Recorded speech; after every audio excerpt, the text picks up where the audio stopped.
This program is rated PG. It contains themes and scenes which may not be suitable for very young audiences. Parental guidance is advised. Good morning, everyone. I'm Alan Garrientos. And I'm Don Espinosa. And here's the Fancy News Patrol. Asia have encountered a problem about the Spratly Islands. The Spratly Islands dispute is ongoing territorial dispute between Brunei, China, Malaysia, the Philippines, Taiwan, and Vietnam concerning ownership of Spratly Islands. A group of islands unassociated, maritime features, reefs, banks, cays, etc. located in. But China was owning the Spratly Islands and they started to construct the Spratly Islands. I'm Elinor Lipa, reporting.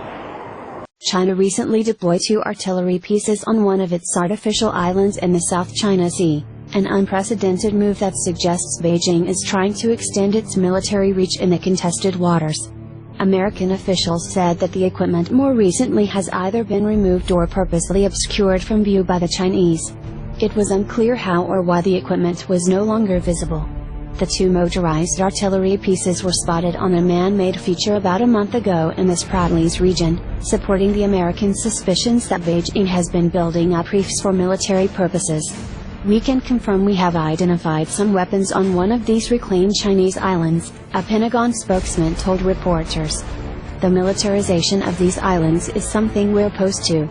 This was essentially a thinly veiled reference to the Chinese intention to set up what will effectively be a no-fly zone over the artificial islands it has built on submerged reefs in the Spratlys. Beijing had just issued its 2015 defense white paper, which signaled a shift in focus from offshore waters defense to open seas protection, and also indicated that the PLA Air Force would move towards offensive strategies. China and the United States have been engaged in an escalating war of words over the South China Sea, where Beijing has rapidly built up reefs over about 2,000 acres, including 1,500 acres just since January in the past 18 months, which is more than all other claimants combined. The construction includes outposts that could be used for surveillance systems, harbors, and airfield and logistics support, according to a recent Pentagon report on China's military. The United States is deeply concerned about the base and scope of China's island building and the possibility of increased militarization, which risks the kind of miscalculations that could lead to conflict. The United States has insisted the areas claimed by China are international waters and airspace, and has sent out surveillance planes and naval ships to drive home the point. Last week the Chinese military ordered a U.S. Navy P-8 Poseidon surveillance aircraft to leave an area above the heavily disputed Spratly Islands.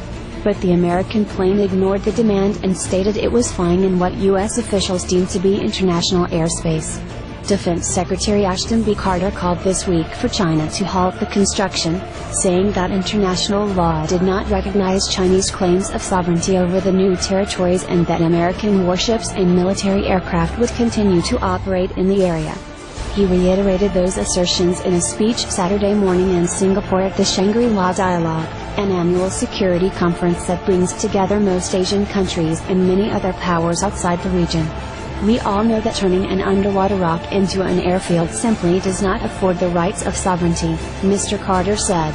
The Pentagon chief also said there should be no mistake, the United States will fly, sail, and operate wherever international law allows, as we do all around the world. Beijing's actions in the South China Sea are out of step with both international norms and the regional consensus that opposes coercive methods to resolve territorial disputes, Carter said. China's actions were bringing neighboring countries closer and prompting increasing demand for American engagement in the region, he added. Carter reaffirmed in Honolulu last week Washington's pledge to defend the Philippines remained ironclad during the change of command ceremonies at the U.S. Pacific Command. Senator John McCain, who heads the Armed Services Committee, criticized China's deployment of artillery on the island as a disturbing development and escalatory development. Their actions are in violation of international law, and their actions are going to be condemned by everyone in the world, Mr. McCain quoted in Ho Chi Minh City, Vietnam, where he stopped on Friday on his way to Singapore for the conference.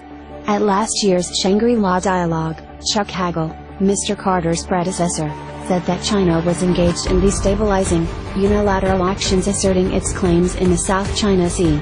The Philippines has also spoken out against Chinese island building. China has countered by pointing to the outposts built by the Philippines and Vietnam in the South China Sea.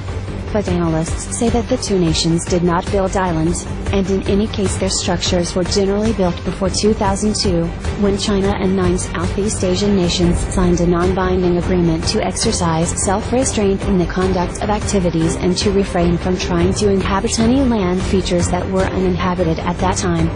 China has said that it was building the artificial islands largely for civilian purposes, but it has not denied that it also envisions a military role for them. China insists it has sovereignty over nearly all of the South China Sea, a major global shipping route which is believed to be home to a wealth of oil and gas reserves. From now, China continuing to construct the Spratly Island. The Philippines want to fix this problem in peaceful terms. I'm Nini Mudipa reporting in Kamsi News Station. Back to studio. My partner, Junel Espinosa, would tell us about the proof why Spratly Islands belong to the Philippines. Thank you, partner. Now I'm John Espinosa. I will tell you about some proof that Spratly Island belongs to the Philippines. Here is the Philippine assertion of sovereignty over the Spratly Island began in May 1956, when Thomas Plama, owner of a Philippine fishing vessels company and director of Philippine Maritime Institute, declared the founding of the new municipality called Kalayaan, in English, Freedom. He found the island while he is with his brother and 40 crew were adventuring in South China Sea, observing that there was no human settlement nor national flag present on them. He decided to establish the Kalayaan municipality. He posted the document in English entitled Notice to the Whole World. On all futures, he claimed. His claim comprised about 50 futures among the Spratly Group. In September 1956, after the Republic of China occupied the largest island, Ligao Island, or what we know Itu Aba, Ploma decided to cede and sell the territories of his state to the Philippines for 1 peso, converted in that time in US dollars, must be 0.50, if I'm right. Ploma wrote to Carlos Garcia, then Philippine Vice President and Foreign Minister, asserting that his claim was based on discovery and occupation.